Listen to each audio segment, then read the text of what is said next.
ഇന്ത്യയെ അസ്ഥിരപ്പെടുത്താനുള്ള ശ്രമങ്ങൾക്ക് പിന്നിൽ അമേരിക്കൻ ഡിപ്പാർട്ട്മെന്റ് സ്റ്റേറ്റിലെ ഘടകങ്ങളാണെന്ന ഭരണകക്ഷിയുടെ ആരോപണങ്ങൾ US തള്ളുകയുണ്ടായി.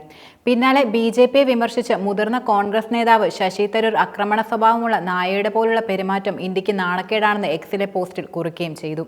പ്രധാനമന്ത്രി നരേന്ദ്രമോദിയെയും വ്യവസായ പ്രമുഖൻ ഗൗതം അദാനിയും ലക്ഷ്യമിട്ടുള്ള ആക്രമണങ്ങളിലൂടെ ഇന്ത്യയെ അസ്ഥിരപ്പെടുത്താനുള്ള ശ്രമങ്ങൾക്ക് പിന്നിൽ US സ്റ്റേറ്റ് ഡിപ്പാർട്ട്മെന്റ് ഫണ്ട് ചെയ്യുന്ന സംഘടനകളും അമേരിക്കൻ ഡിപ്പാർട്ട്മെന്റ് സ്റ്റേറ്റിലെ ഘടകങ്ങളുമാണെന്ന് BJPയുടെ ആരോപണങ്ങൾക്ക് US ശക്തമായി തള്ളുകയാണ് ചെയ്തത്.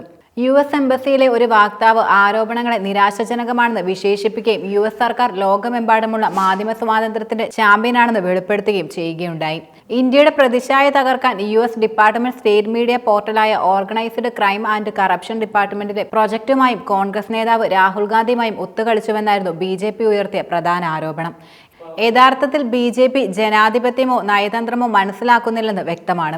നിസ്സാര രാഷ്ട്രീയത്തിൽ BJP ശരിക്കും അന്ധരായിരിക്കുന്നു. അവർ ഒരു ജനാധിപത്യത്തിൽ സ്വതന്ത്ര മാധ്യമത്തിന്റെയും ഊർജ്ജസ്വലമായ സ്വതന്ത്ര സിവിൽ സൊസൈറ്റിയുടെയും മൂല്യം മറക്കുന്നു.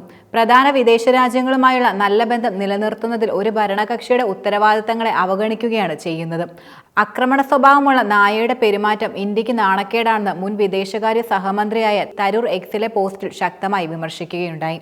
അദാനി ഗ്രൂപ്പിനെ ആക്രമിക്കാനും സർക്കാരുമായി അടുപ്പമുണ്ടെന്ന് ആരോപിക്കാനും OCCRPയുടെ റിപ്പോർട്ടുകൾ രാഹുൽ ഉപയോഗിച്ചതായും BJP ആരോപിച്ചിരുന്നു.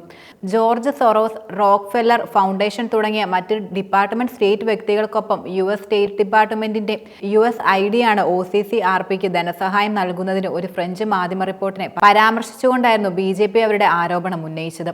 ഇന്ത്യ ഭരിക്കുന്ന പാർട്ടി ഇത്തരം ആരോപണങ്ങൾ ഉന്നയിക്കുന്നത് നിരാശാജനകമാണെന്ന് US എംബസി വക്താവും വെളിപ്പെടുത്തുകയുണ്ടായി. പത്രപ്രവർത്തകർക്കുള്ള പ്രൊഫഷണൽ ഡെവലപ്മെന്റിന്റെ ശേഷി വർദ്ധിപ്പിക്കാനുള്ള പരിശീലനത്തെ പിന്തുണയ്ക്കുന്ന പ്രോഗ്രാമിനെ US ഗവൺമെന്റ് സ്വതന്ത്ര ഓർഗനൈസേഷനുകളായി പ്രവർത്തിക്കുകയും ചെയ്യുന്നുണ്ട്. ഈ പ്രോഗ്രാമിന് ഈ ഓർഗനൈസേഷനുകളുടെ എഡിറ്റോറിയൽ തീരുമാനങ്ങളെയോ ദിശയോ ബാധിക്കുന്നില്ലെന്നും ഉദ്യോഗസ്ഥർ തുറന്നു പറഞ്ഞു. ആംസ്റ്റർഡാം ആസ്ഥാനമായി പ്രവർത്തിക്കുന്ന OCCRP കുറ്റകൃത്യങ്ങളോട് അഴിമതിയോടും ബന്ധപ്പെട്ട വാർത്തകളിൽ ശ്രദ്ധ കേന്ദ്രീകരിക്കുന്ന മീഡിയ പ്ലാറ്റ്ഫോമാണ് പ്രധാനമായും. ചില സഹായങ്ങൾ സ്വീകരിക്കുന്നുവെന്നല്ലാതെ തങ്ങളുടെ എഡിറ്റോറിയൽ സ്വതന്ത്രമായാണ് പ്രവർത്തിക്കുന്നതെന്നും അതിന്റെ തീരുമാനങ്ങളിൽ US സർക്കാരിന് പങ്കില്ലെന്നും OCCRP പ്രതികരിക്കുകയും ചെയ്തിട്ടുണ്ട്.